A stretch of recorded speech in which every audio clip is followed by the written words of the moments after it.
showing.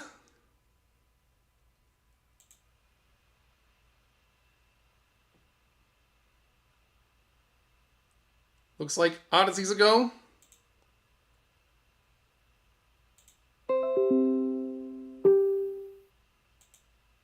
Looks like YouTube is showing.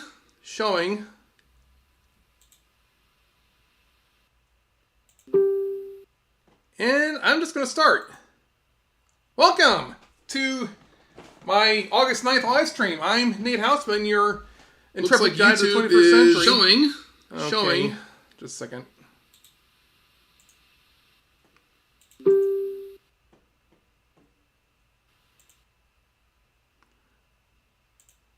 Sorry, the speaker on Odyssey was going. So I'm Nate Houseman, your intrepid guide to the 21st century, and we're going to go over some news articles. Normally I post, videos and podcasts focus on a broad subject, but there's so much going on. The biggest news, of course, is the FBI raiding the rightful president's, property in Mar-a-Lago, and for what purpose? Well, that's going to open up a lot of people's eyes to the shenanigans of really the true nature of the Democrat Party and really the rhinos. So we're also going to talk about, the almost 87,000 IRS agents, Ezra Miller, some pop culture news, some video game news, some Bitcoin knowledge, and look at Hunter Biden. Because I think the name of the game right now is double standards. Just the way the establishment treats, certain people and, lets them off the hook compared to honest, hardworking, public servants and just people trying to make their way. That's just clearly what's going on here. But this is a meme that says it all here. I know we're mad, but it's actually a sign that they're desperate. This is from Pepe Lives Matter on Truth Social. If you're awake, you knew that all this was coming. Buckle up, Patriots. Things are about to get real spicy. So, if you find this content valuable, there's a few ways you can support the program, and I've got some cool resources for you. You can go to my website, my blog, natehouseman.net, and take advantage of my merch shop, my affiliate link resources, and my online business. And I also want to announce that I streamlined one of my longest running businesses here. I'm a web design consultant and marketing, specialist. I've run this website called Ziphos Web Marketing for many years, and right now it's a news aggregator blog, but I also have an updated service where you can sign up if you run a business, if it's a service-based business, consulting business, auto repair. Reputation and good reviews will really bring in, your clients. And you're going to need all the help you can get with, the shit that's hitting the fan. So sign up for my, reputation management package. It's labeled the Foundational 6. It's a white label service that I sell. And you'll have, a team of experts submitting reviews to all the major review websites, helping you manage, your business with clients so you can ramp up and really improve and bulk up your ratings and your customer service, and they'll boost your Google My Business profile. Lots of good stuff. It's $200 a month. That's a small price to pay for what's coming down the pike. So take advantage of that, and I'll have some more services to pitch throughout the program. But let's just read what Twitter is saying about the raid on Mar-a-Lago. A meme, Trump with Tucker. Then they raided my safe. It was full of pictures of Hunter smoking crack. The great Dinesh D'Souza says, The idea that an FBI raid on a former president's home is justified in order to fully update the records of the National Archives is so utterly stupid that only a Trump deranged leftist could believe it. So the official word is, oh, they're looking for classified documents that any former president is allowed to have, and that's why they had to knock down the door and crack open the safe. This guy, Robert O'Neill says, I'll give you 87,000 reasons why Monday's raid should concern you. Rothmus says, Dems, nobody is above the law starter pack. Hunter's laptop, Hillary's emails, Ghislaine's clients, and Fauci's research. Candace Owens says, the FBI must be legally and formally dissolved. What happened to President Trump is positively stunning and a mark of an unchecked government power. She says, I no longer recognize the country I live in. Left or right, we must all come together to fight this evil. And what I think what she means is, it's time for true liberals and true conservatives to realize that we're actually friends and go after the criminals, the frauds who infiltrated, the halls of power. I say all the time, true liberals are not the socialist, demented nut jobs in the Democrat Party. True liberals, they care about science, they care about the arts, they care about the rights of the disadvantaged, and true conservatives agree with that. True conservatives are not racist, or bigots. They just simply care about preserving what's valuable, upholding law and order to maintain justice, and having a legitimate, posture of self-defense. I think any liberal can get along with that. So it's really time to clean up the frauds. And the Democrats have pretty much crossed the Rubicon. They have really shown themselves to be a criminal organization. Senator Marsha Blackburn says, if the DOJ can target President Trump, imagine what they will do to anyone who dare support him. Tom Fitton, this guy's an absolute king. He's the head of Judicial Watch, who does a lot of independent investigation. Judicial Watch has launched a comprehensive and independent investigation into the Biden Department of Justice FBI political raid on the Trump home. Meghan McCain, who's no true friend of the nation, she warns this better be legit, or you're making him a martyr and just handing him 2024 on a silver platter. State Representative Anthony Sabatini of Florida says, it's time for us in the Florida legislature to call an emergency legislative session and amend our laws regarding federal agencies. Sever all ties with the DOJ immediately. Any FBI agent conducting law enforcement functions outside the purview of our state should be arrested upon sight. That's huge. For too long, the federal government has eroded the powers of the state governments. And that really upset the balance of power and the whole system of checks and balances. You hear about the three branches of government at the federal level, the separation of powers. Well, there's also separation of powers between federal and state. And they ought to be in balance so that to better protect the people. But when one side gets too big, it's a danger to everyone.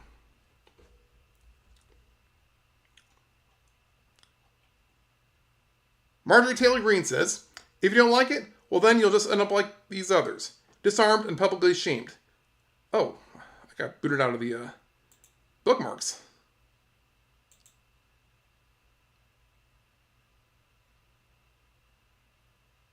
I think we've seen enough of that. Let's see what Josh Hawley said, according to nationalreview.com.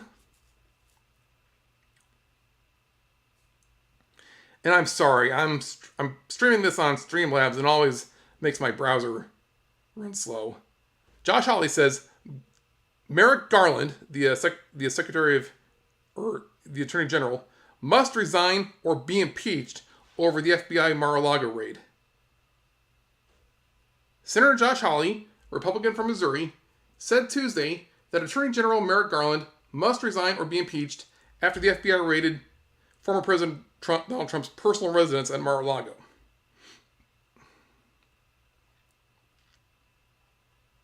He tweeted, The raid by Joe Biden's FBI on the home of a former president, who is also Biden's chief political opponent, is an unprecedented assault on democratic norms and the rule of law, Hawley tweeted on Tuesday. Biden has taken our republic into dangerous waters. At a minimum, Garland must resign or be impeached, he added. The search warrant must be published. FBI Director Christopher Wray must be removed. And the FBI reformed top to bottom. Trump released a statement on Monday saying federal agents raided his private residence despite him having cooperated with authorities for months to return documents he allegedly took from the White House after his term. The National Archives and Records Administration removed 15 boxes of records in January, including items marked as classified national security information. A little background here. A source told the Washington Post that an inventory of unclassified items and recovered boxes is 100 pages long. Recovered items that were improperly taken to Mar-a-Lago include a cocktail napkin, a birthday dinner menu, a phone list, charts, slide decks, letters, memos, maps, talking points, schedules, and more, according to the report. Republican lawmakers blasted the unprecedented raid on a former president's home. House Minority Leader Kevin McCarthy pledged to conduct immediate oversight of the Department of Justice if Republicans claim the majority of the House in the 2022 midterms. I've seen enough, McCarthy wrote in a tweet. The Department of Justice has reached an intolerable state of weaponized politicization. When Republicans take back the House, we will conduct immediate oversight of this department, follow the facts, and leave no stone unturned. Attorney General Garland, preserve your documents and clear your calendar. So, the Democrats must think they're going to win the election. They think it's going to be secure like 2020 was secure. I got to be careful what I say on YouTube, but what I really think here, and I'm actually kind of excited about this, Kari Lake gave the deep state, despite the rhinos, cheating. The people of Arizona overwhelmed the system. They overrode the cheating. So, Kari Lake has showed us the way. And I think this is a sign that they're really, really, desperate. The deep state is, and the Democrats. But I repeat myself. So, this is really bad, but it's also a sign that they're losing. Hey. Moving on with the story. This is from the Epoch Times. The U.S. judge in Florida who approved search warrants before raid was a U.S. judge in Florida approved search warrant for FBI raid on Trump's resort. So, who was this judge? Well, I think a lot of us saw it on social media and on Twitter, but a federal judge approved a search warrant that FBI agents served on rightful President Donald Trump's resort in Florida, according to one of Trump's lawyers. It was Bruce Reinhart, the lawyer said. Court records show that Reinhart issued warrants in response to multiple requests, including a warrant for electronic communications suspected to be relevant to an ongoing criminal investigation, according to docket entries. The warrant applications, the orders approving the applications, and other documents are under seal, meaning they are not available to the public. Reinhart was a senior prosecutor in the U.S. Attorney's Office for the Southern District of Florida during the prosecution of late sex offender Jeffrey Epstein. Shortly after a non-prosecution agreement was reached with Epstein, who pleaded guilty to a single state-level charge in exchange for not being prosecuted by federal officials, Reinhart joined Epstein's payroll, quote-unquote, according to documents entered by lawyers for women Epstein allegedly abused. Reinhart, a criminal defense attorney at the time, represented numerous Epstein employees and pilots in civil cases filed against Epstein by alleged victims, including Epstein's housekeeper, Luella Ruboio, and pilot Larry Morrison. So, the plot thickens. There are so many dirty elements in government. I mean, the infiltration has been going on for generations. And it's going to take time, but like a collection of turds is clogging the toilet, we are going to flush this, nonsense. We are going to get, we are going to chip away at it. We're going to stick in the plunger, and we're going to get this out of our system. And another thing we need to get out of our system is the IRS. So that's the other big story. And believe it or not, these are related. Because if the FBI is going to go after a former president, just think what the government can do to ordinary citizens. And Democrats' inflation reduction bill will increase IRS agents by 87,000 employees. The Senate on Sunday, get out of here. The Senate on Sunday passed the Democrats' sweeping economic package that would allocate billions of taxpayer dollars to facilitate the expansion of the Internal Revenue Service's workforce. The reconciliation package would also double the current IRS workforce by hiring an initial 87,000 employees to the Bureau staff of 78,661 employees. At 165,661 employees, the IRS is poised to become larger than the Pentagon, State Department, FBI, and Border Patrol combined total employees of 158,779. Democrats claim the majority of additional revenue from IRS making less than $200,000 a year, according to a study from the nonpartisan Joint Committee on Taxation. The committee found that just 4 to 9% of money raised will come from those making more than $500,000, contrary to Democrats' claims that new IRS agents are necessary to target millionaires and billionaires who hide income. And they're going to continue to hide income. You've heard of the Panama Papers. That was maybe 5 or 6 years ago. And that's just a taste of that's just a sample of what the rich, the wealthy, and the corporations do to avoid taxes. They set up dummy corporations all around the world. It's a huge complex, network of tax shelters that they, put their official, business in so they don't have to pay taxes in this country. They might pay taxes to other countries where the rates are lower, but it's complex, it's confusing, and that's the point. It's meant to be, a labyrinth that no ordinary person can navigate without a team of lawyers. Continuing with the story, those IRS agents are designed to come after you. They're not designed to come after billionaires and big corporations. They're designed to come after small businesses and working families across this country. Cautioned Ted Cruz, senator from Texas, on Sunday. Democrats are making the IRS bigger than the Pentagon, plus the Department of State, plus the FBI, plus the Border Patrol combined. This is a massive power grab, and we're going to look at more from Ted Cruz a little later. But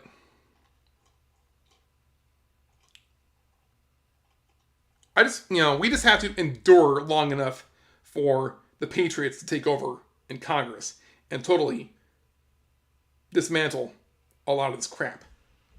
And once some legitimate politicians take over in the House of Representatives and the Senate, then we'll be able to chip away at the whole deep state apparatus and actually be able to live normal lives again. Now, we need to remind everyone that yes, the IRS has gone after done political hit jobs before. This is from August 13th, 2013, when Obama was still occupying the White House. Far-left former IRS official Lois Lerner used a private email account for government business. So the Obama IRS scandal involves at least 292 conservative groups targeted, at least 5 pro-Israel groups targeted, constitutional groups targeted, groups that criticized the Obama administration were targeted, at least 2 pro-life groups were targeted, a Texas voting group was targeted, conservative activists and businesses were targeted, at least 88 IRS agents were involved in the targeting scandal, at least 1 conservative Hispanic group was targeted, no liberal groups suffered the same type of scrutiny from the IRS, not one, and conservative groups to this day continue to be targeted by the IRS. So, just a reminder that yes, they do go after, political opponents. So, Ted Cruz decided we should abolish the IRS. This is from WeLoveTrump.com. And there's a video of him, of of Cruz to discuss the Inflation Reduction Act. Cruz emphasized one of the most atrocious aspects of the bill that Democrats want to push onto the American people. The proposal in question is to double the size of the IRS and add 87,000 new agents. Democrats want to make the IRS larger. Okay, he said that. We covered that already. Then he tweeted, "That's a terrible idea. We should abolish." Meme dealers have asserted, the IRS, the government can tax citizens on their income. That's the 16th Amendment. However, you can look up blogs going over how the 16th Amendment was ratified, and there were a lot of shenanigans. Do not search for these blogs on Google because they will block it. Go onto websites like presearch.org or Brave Search, and you'll find lots of good information. But it is the role of Congress to levy taxes to raise money. So Congress, if they wanted to, they could totally abolish the IRS. And we can have a convention of states to repeal the 16th Amendment if we want. So think about that. It's going to take time. We just have to hang on and make sure that things go. We do it by the book. The left, the deep state, does not do things by the book, and that's why they're the bad guys. But we can slowly chip. We can not even slowly, but we can steadily chip away at their at what they've done in just the last 2 days. I mean, is by going to my website, natehausman.net, click on the resources tab, and click on the referral link to Uphold, the website called uphold.com. And it's also an app available for your smartphone. Uphold is a very, easy to use exchange where you can buy and sell cryptocurrency and even gold and silver and a few popular, company stocks. All you have to do is hook up your bank account and put some of your money away into something that's going to retain its value. Don't let as little or as much as you want. So every time you get a paycheck, just put a portion of just keep your wealth safe. I mentioned it in my last recorded video that the banks shut them down. So take control of your money. That's one of the best ways we can fight this corruption. On the topic of Bitcoin, actually, let's check Super Chat. Do I have any? Nothing from YouTube. And nothing from...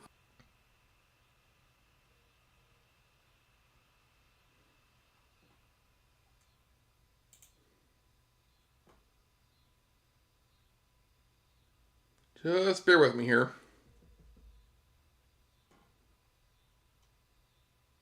And if you want to make a comment, if you have any ideas, just put it. If you're watching on Rumble, type your message there. Type your message into Odyssey or YouTube. I can't accept. Will be recorded for the future, so you can have at it. But talking about while we're on the topic of Bitcoin, this is from BitcoinMagazine.com.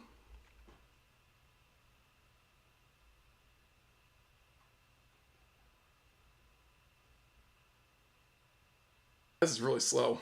I'm sorry about this.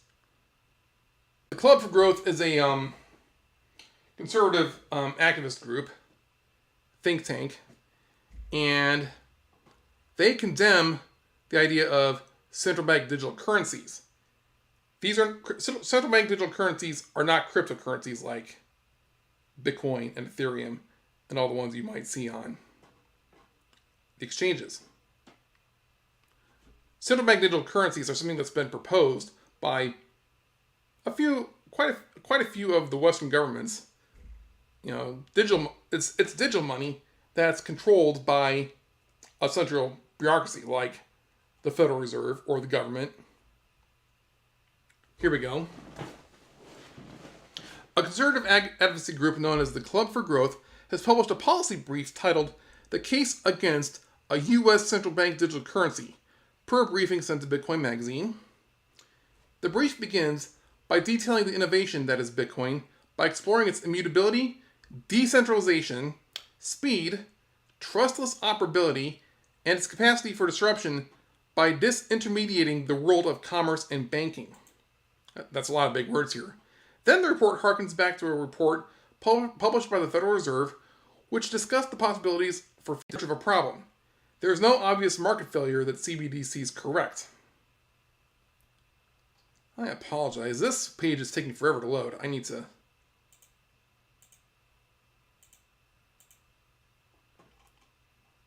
maybe close another browser tab.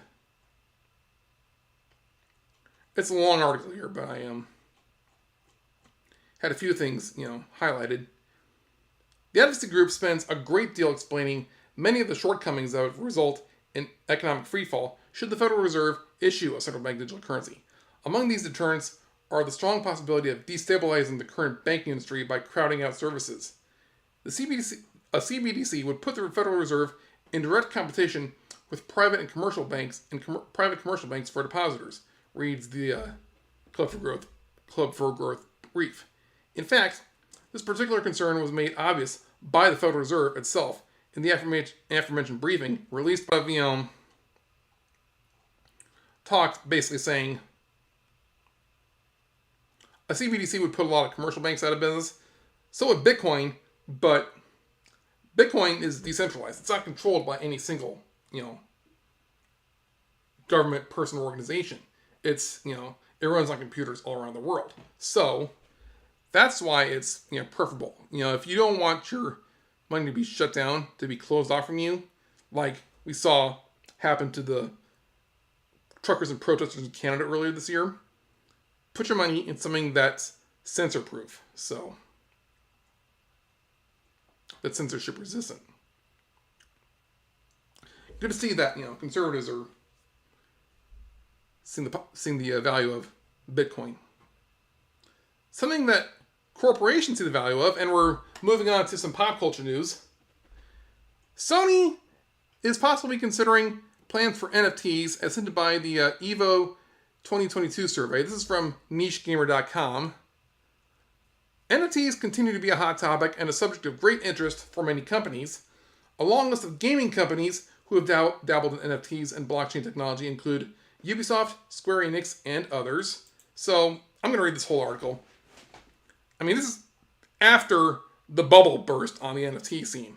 So many people were, buying artwork, Bored Apes, things like that, hoping to make a profit on them. And it just crashed this year, along with everything else. Now, I think NFTs, non-fungible tokens, the technology has some there yet. Despite all the interest, there have also been many who oppose the usage of it into their games or business model, like Minecraft developer Mojang or Steam outright banning NFTs from their stores. Steam is the online store for a lot of PC video games. A recent survey given during Evo 2022 has people wondering if Sony might be dabbling into the NFT marketplace themselves.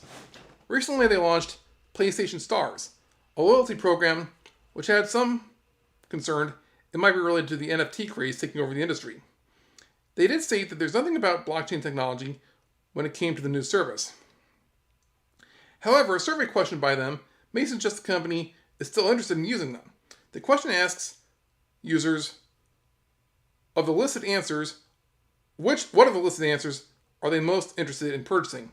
The list includes Evo branded, favorite music artists, favorite esports players and teams, PlayStation items, and favorite game characters. Curiously, there is no option to select none of them to continue to move on in the survey. It's not certain what this all means at this point. It's entirely possible that Sony, despite being the owners of Evo, had nothing to do with the survey question. Evo is also jointly owned by the company Endeavor, though the listed answers do seem to involve both the Evo and PlayStation brand. For now, it's only a matter of wait and see, and the website will keep you guys posted. But the potential of NFTs is you can use them in online gaming, worlds. There's there's games like what is it? Can't think of it off the top of my head. But there's Axie Infinity. That's a big one. There are lots of online games that are based on the blockchain and use NFTs as items that you can buy with real world money and use in the game, and even carry them over from one game to another. That's got a lot of old school gamers upset over the endless monetization of video games. You've got YouTubers who complain about loot boxes and downloadable content. Ever since gaming became available on the internet, publishers have found all sorts of ways to nickel and dime players. It used to be the only way a game company can make money was to sell physical copies of the game to play on console or PC, or to sell arcade cabinets that took your quarters. Now there's all sorts of ways that games can bring in income for the developers, and a lot of them are really manipulative. A lot of them are from AAA big corporate publishers like Sony, like EA, like Ubisoft, and not a lot of smaller or independent game publishers or designers. If you have kids, if you have teenagers, if you've got young people in your family who play games a lot, gaming is really taking over the entertainment world. It's generating more income than even Hollywood or television combined. So that's something to pay attention to, and make sure that your kids are spending the money responsibly. Another way to spend your money responsibly, and this is something that should only be for adults. A story from Bounding into Comics. Sony, by way of their Crunchyroll division, have bought the anime retail store Right Stuff. This was a few days ago, or a couple weeks ago, in fact. There are lots of people concerned that Sony is going to monopolize the whole distribution of anime in Western markets, in the US. And whenever there's a monopoly, there's possible censorship, possible corruption and abuse. But this article from Bounding into Comics says, anime retailer Right Stuff, anime drops adult products after being acquired by Crunchyroll. As anime has become more mainstream in recent years, that would be more mainstream outside of Japan, more and more English language publishers have felt the need to make their given localizations more appropriate for Western audiences. With the latest example being retailer Right Stuff Anime's announcement, they will no longer be selling adult materials following their acquisition by Sony via Crunchyroll. The news came on August 4th when Right Stuff announced via their official Twitter account, "We're excited to announce today Right Stuff is joining the Crunchyroll family. We'll work together to get you more of what you want and when you want it. That is, as it turns out, unless the fans want is considered to be too spicy." One of the things that people like about anime is anime creators. They're not against taking risks as far as risky material. So there's a lot of adult content out there, and whether you're for that or against that, you ought to be against censorship and making sure that adults, responsible adults, are able, and consenting adults are able to take part in it. But if they can censor one thing, a company can censor anything. The article goes on, as part of our new Right Stuff plus Crunchyroll unification, we'll be phasing out the erotica genre content and product, they wrote in a specific erotica removed items FAQ. New orders for these items will not be accepted, and they have been removed from rightstuffanime.com. Right Stuff's new anti-erotica policy drew a wave of backlash from across the industry. Both fans and creators outraged at the censorious decision. In gaming, Sony, Xbox, and Nintendo are duking it out, opined on Takahashi, a representative for Dojinishi publisher Iratori Comics. But Sony finds themselves an unopposed market in anime, so this name kind of threw me off. On Takahashi, that's a person's name. That threw me off here. Potential to consolidate and become the Disney of anime, which is honestly quite frightening, he wrote. First thing they did was ban erotic stuff on Right Stuff too. So,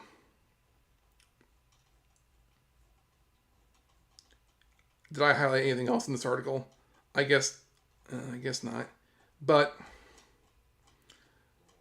you know, there's a long, long history of lewd anime out there, and do not keep it. You got to keep it away from your prepubescent kids. But you know, anyone who like I said, you got to teach your kids responsibility and ethics, and then let when they become adults, they can take advantage. But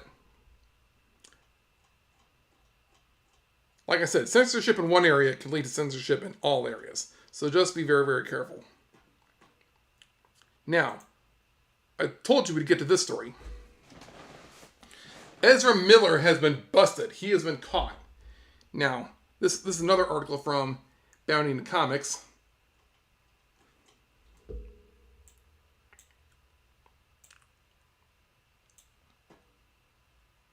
Flash star Ezra Miller faces felony burglary charge for stealing alcohol from unoccupied Vermont home. Now, I don't know if you've heard all of the controversy around Ezra Miller. He's just been on a reign of terror this year. He's been making inappropriate gestures towards underage girls. Gotta be careful what word I say here. And there's even talk that he started a cult. This article goes on a long list of his offenses, but let's read the start of it here. Ezra Miller's turn from fictional superhero to real-life villain continues, as in the latest development of his ongoing descent into madness. The Flash star has had felony charges introduced to his growing list of ongoing controversies. According to a recent press release from the Vermont State Police, Miller has been charged with felony burglary over an incident which took place earlier this year on May 1st. At approximately 5:55 p.m., the Vermont State Police was notified of a burglary complaint at the residence belonging to Isaac B. Winokur on County Road in the town of Stamford, Vermont, wrote the Vermont State Police. The initial findings indicated that several bottles of alcohol were taken from within the residence while the homeowners were not present, they added. As a result of an investigation that included surveillance videos and statements, probable cause was found to charge Ezra Miller with the offense of felony burglary into an unoccupied dwelling. Ultimately, said authorities, Miller was located on August 7th at approximately 11:23 p.m.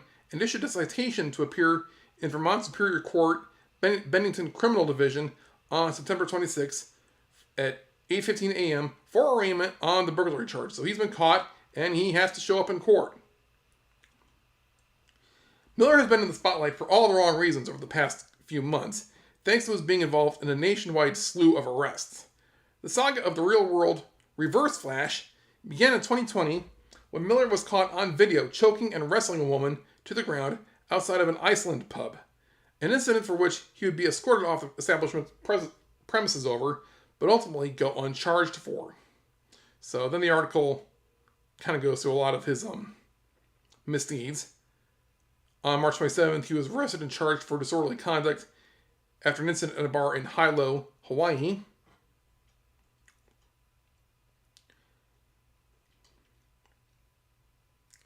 On March 28th, Miller burst into the bedroom of the petitioners and threatened, redacted, saying, "I will bury you and your SLUT wife," reads a restraining order petition. Despite Miller's alleged actions, the couple has since dropped their petition against the actor, though neither they nor their attorney have commented as to why. Well, We'll talk about that a little later. On April 19th, the Hawaii Police Department announced that Miller had been arrested yet again, this time in response to a report of an assault that occurred at a get-together at a private residence in the Leilani Estate subdivision of Lower Puna. That's, I believe, when he threw a chair at a woman and drew blood. Miller has also been the subject of several abuse allegations from numerous women. The first to come to widespread public attention was made by a young TikToker by the name of Mia Solange, who accused the actor of intimate partner struggle snuggle. Ezra Miller is not a good human, wrote Solange in May. And I can finally say so without being terrified. #abuser.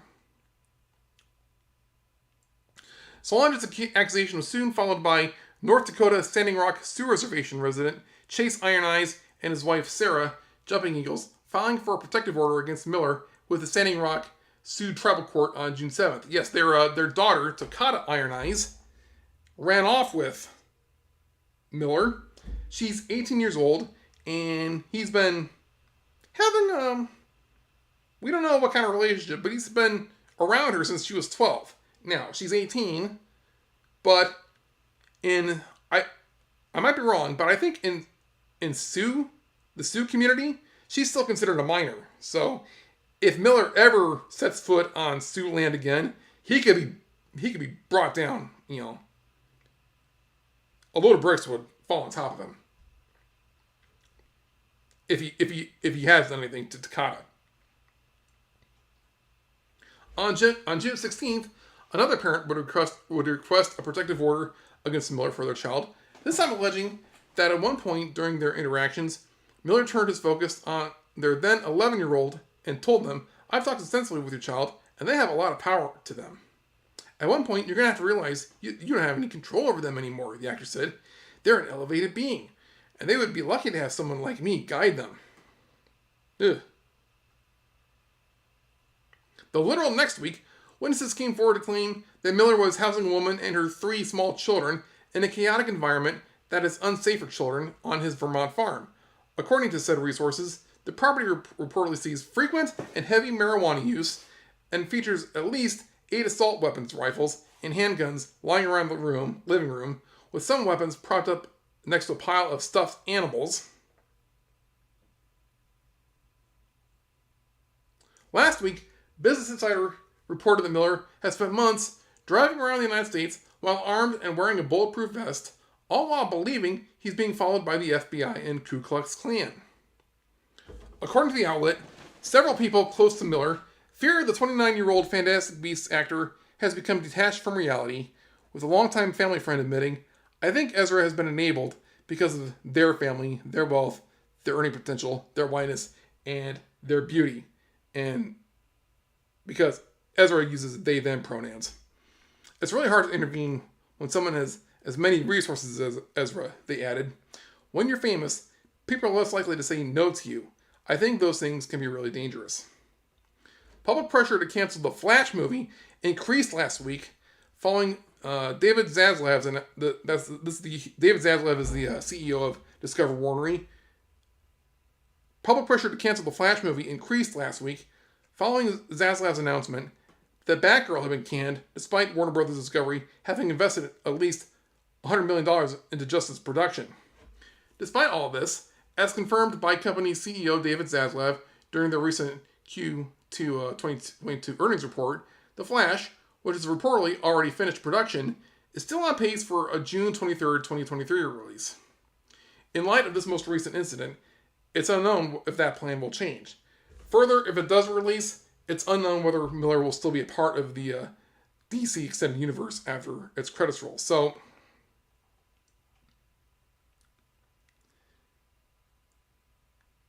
Ezra Miller is in trouble with the law.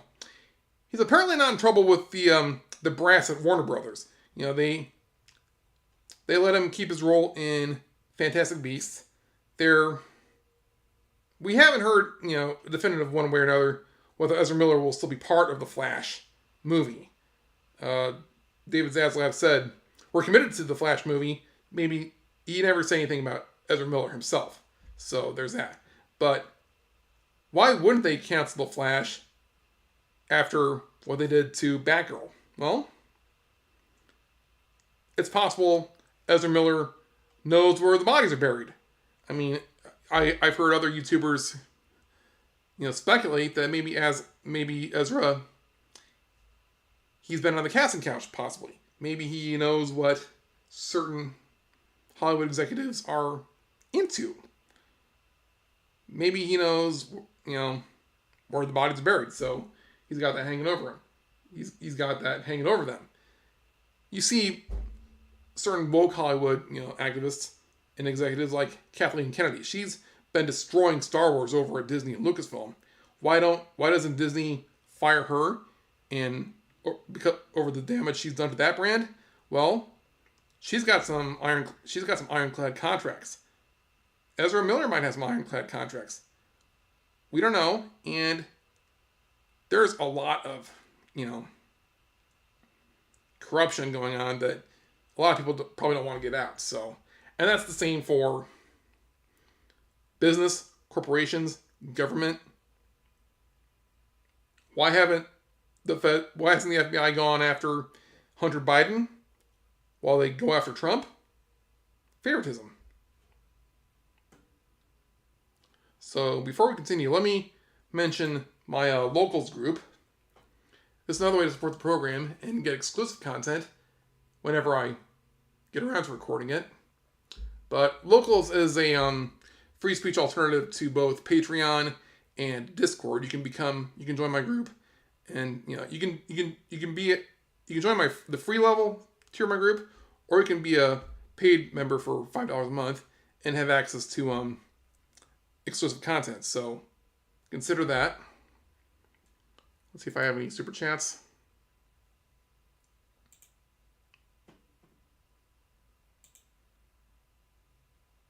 This might take a while, but I really hope you're getting some value out of this.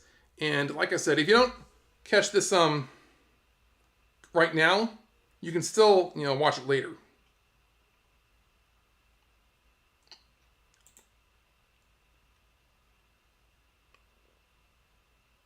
If you do get value out of this, you can go ahead and give it a thumbs up and share it and subscribe to the channels. So I really do want to give you some good information and good resources that'll help you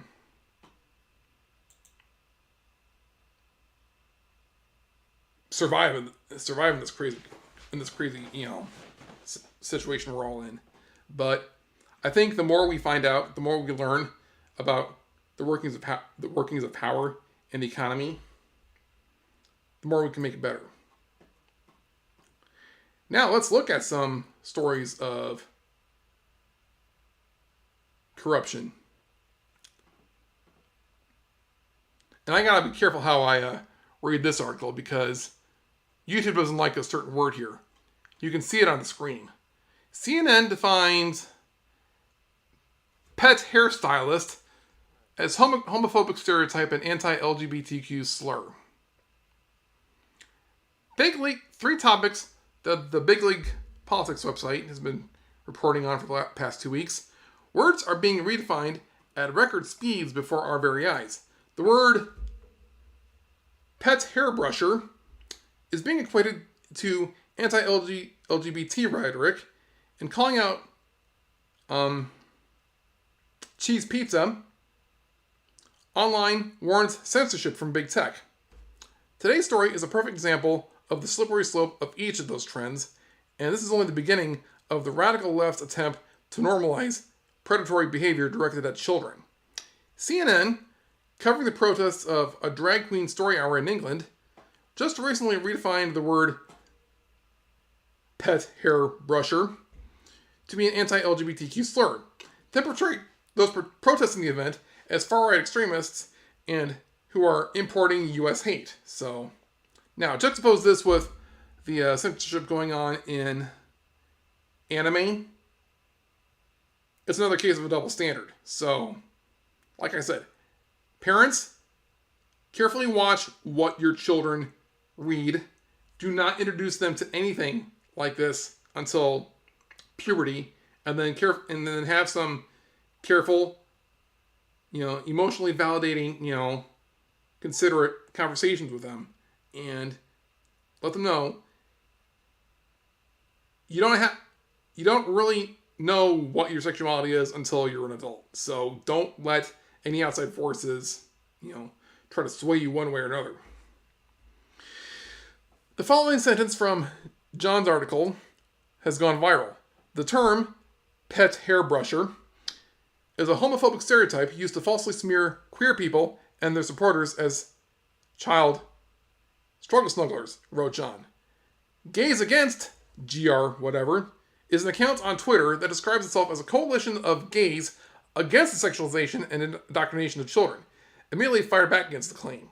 And this is a Twitter profile that you want to follow because they're legit, members of the LGBT community who only want to live in peace. They want to do what they want to keep it among consenting adults. They don't want to abuse kids. And all these weirdos, all these true weirdos are making them look bad. It's they're being used as a Trojan horse and they don't like it. Gays Against Pet Hairbrushers says, no the F it isn't at CNN. The term, this thing, is a homophobic stereotype used to falsely smear queer people. No, it's not. YouTube is also joining in the fight against this alleged anti-LGBT rhetoric, as the platform has removed Drew Hernandez's anti-whatever videos for hate speech. Most videos exposed to the preparation of children at pride rallies, kids at drag gay bars, watching drag queens twerk as children throw money at them, woke teachers making claims on social media they will hide students' gender identities from parents, etc., Hernandez told the Post-Millennial. The goal of these videos is to expose an agenda clearly targeting the innocence of children and hold this community accountable, he added. So,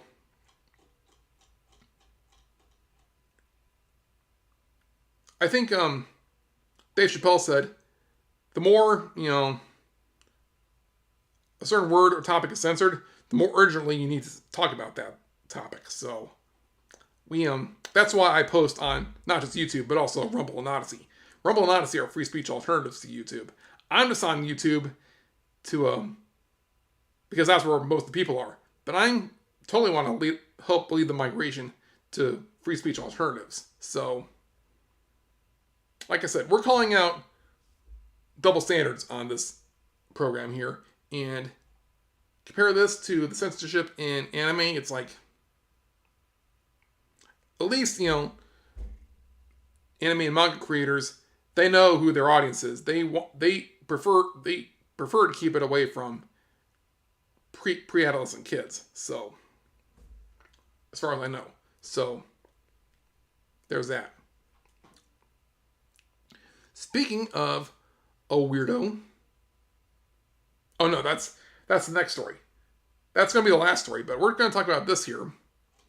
New York City Mayor Eric Adams on illegal immigrants arriving in the city. This is horrific. Well, tough beans, mister. This is from Breitbart. New York City Mayor Eric Adams, Democrat, had a negative reaction to Texas Governor Greg Abbott, Republican, busing illegal immigrants to so-called sanctuary cities on the East Coast, calling the action horrific as dozens of mostly single adult males arrived in New York City from Texas over the weekend.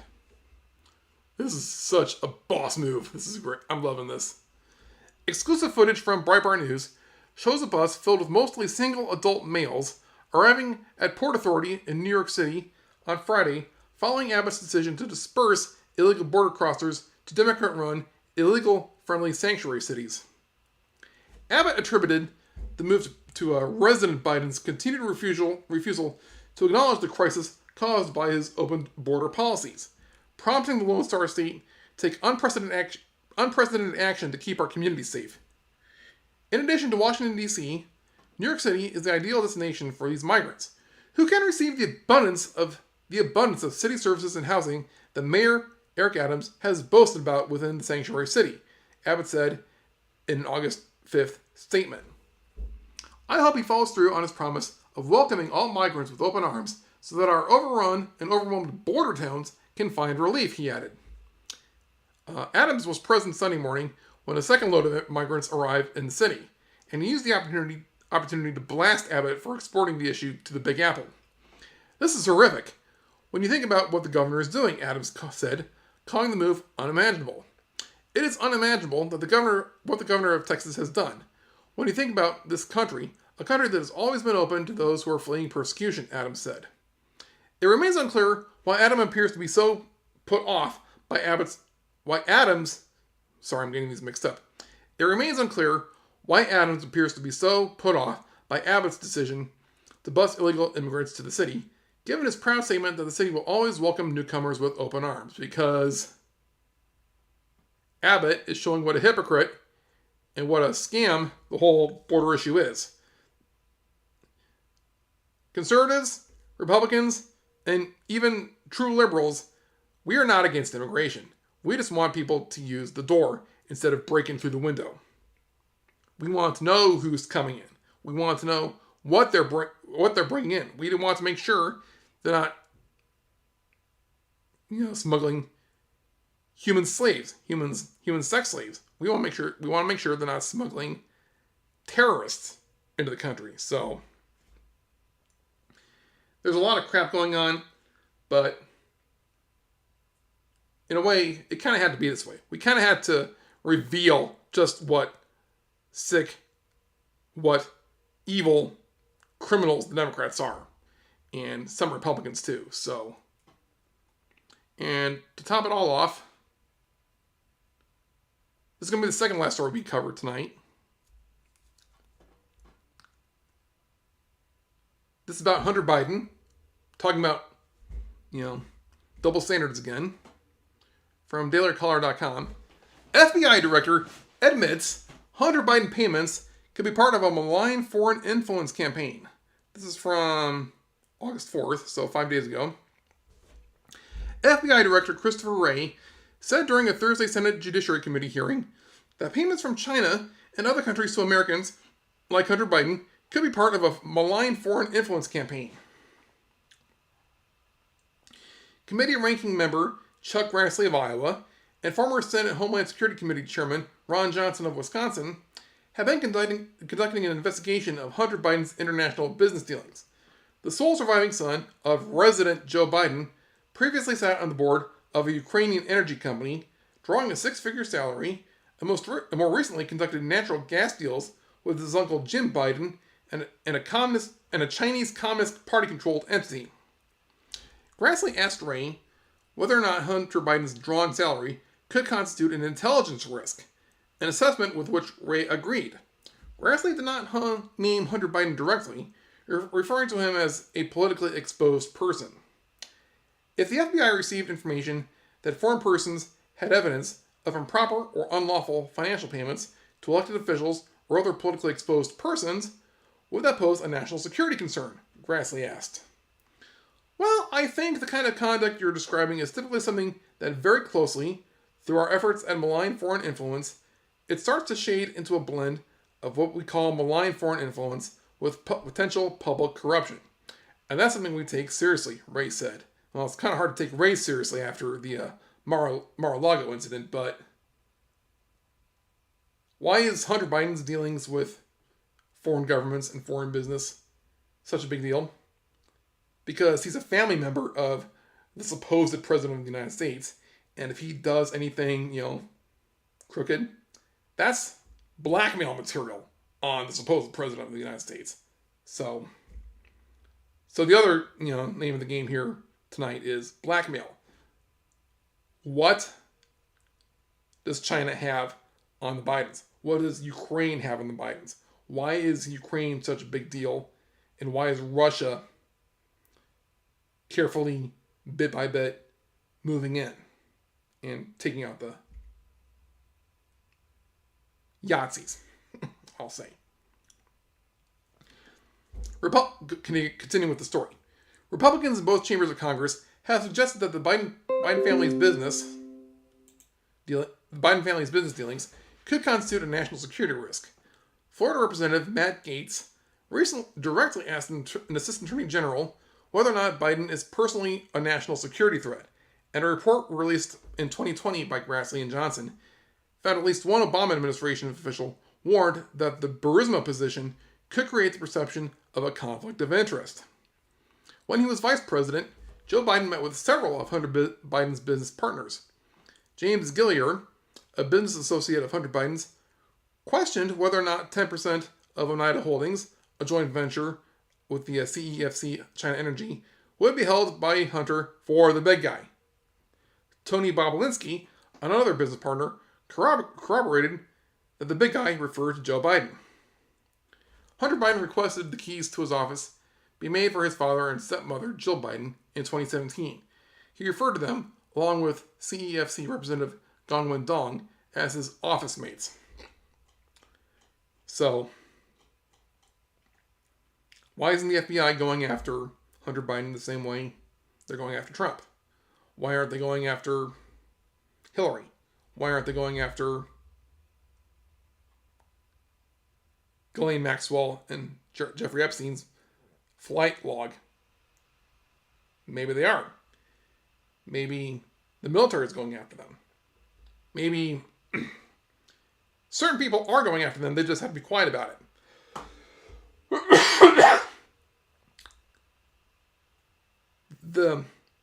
What's happening right now is just the exposure. It's the awakening of of the true nature of power in our country, and just how the United States is legitimate. The Constitution is legitimate. The problem is criminals have infiltrated the government. So we gotta expose them. We got to neutralize them very carefully, but also by the book. One more little tidbit and I'll let you go.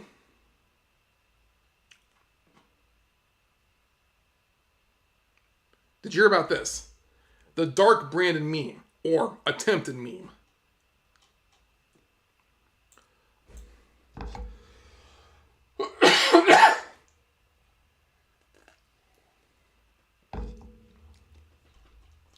This is from thenationalpulse.com, a great website. And we're stuck on this image. Oh my gosh, what is that? But here's this. A little parody of The Dark Knight.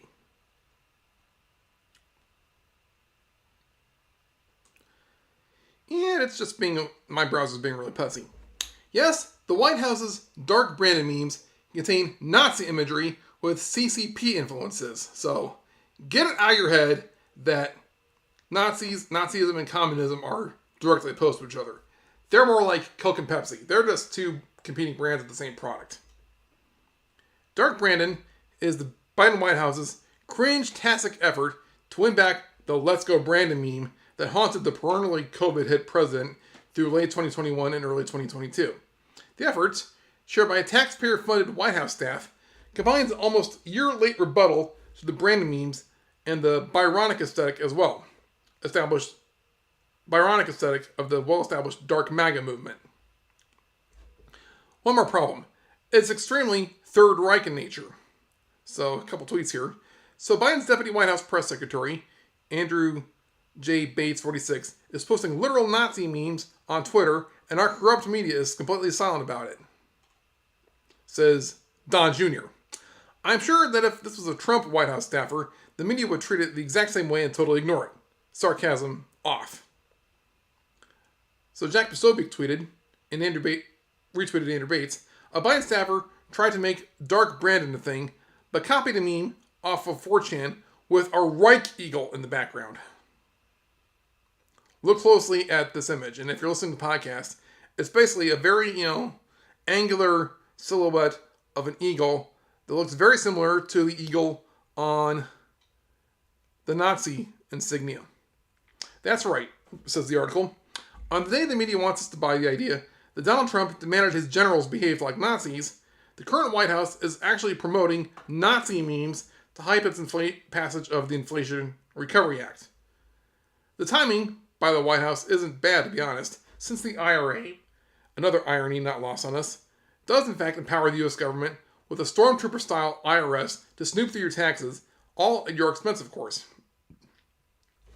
But there's more to the story than the White House using Reichsadler or Parteiadler in its memes.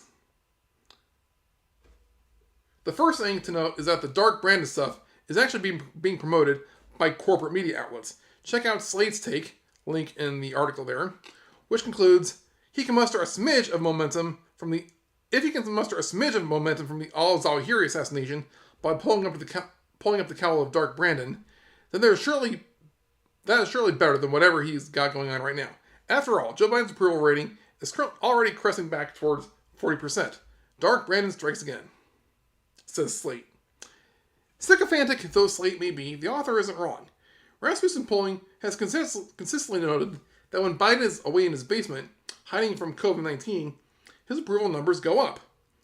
No wonder the White House would rather use cartoon images of him on social media. The left's pro-Nazi memes are literally more popular than the real Joe Biden. Mel Magazine, which appears to be some sort of soy-sponsored blog site for fun boys, offers, okay, I pledge my soul to Dark Brandon. What's the worst that can happen? Not like regular Brandon was doing such a bang-up job. Trust the process. We're finally winning. Sounds totally normal. Even Rupert Murdoch's Sun newspaper has been hyping Dark Brandon alongside the Daily Dot, as well as the Independent newspaper, which ironically is hyper-dependent on Russia and Saudi oligarch largesse. But there's one more part of the Dark Brandon saga, the cherry on the cake, and that is the aesthetic origin of the entire thing. You have this very exaggerated image of a very evil Biden, but also his ability to mobilize these public intellectual zombies in an image is also kind of funny because it has long been China's accusation of the U.S. government that the U.S. is using folks like public intellectuals and scholars within China to carry out peaceful evolution, says Victor Shi, associate professor at UC San Diego, told Politico. That's right, it comes from China. Specifically, by an artist named Yang Quan, who sought to portray Biden in a negative light in early 2022. And his collection of pictures here. This is a tweet by Neoliberal. Apparently this is Chinese anti-Biden propaganda, but it kind of just makes Biden seem metal as fuck. So, Biden sitting on a throne of guns, Biden commanding an army of zombies, Biden with his eyes glowing. The pro-Biden memes being disseminated from the hallowed halls of the White House are both Third Reich in nature and hail from the Chinese Communist Party's fellow travelers.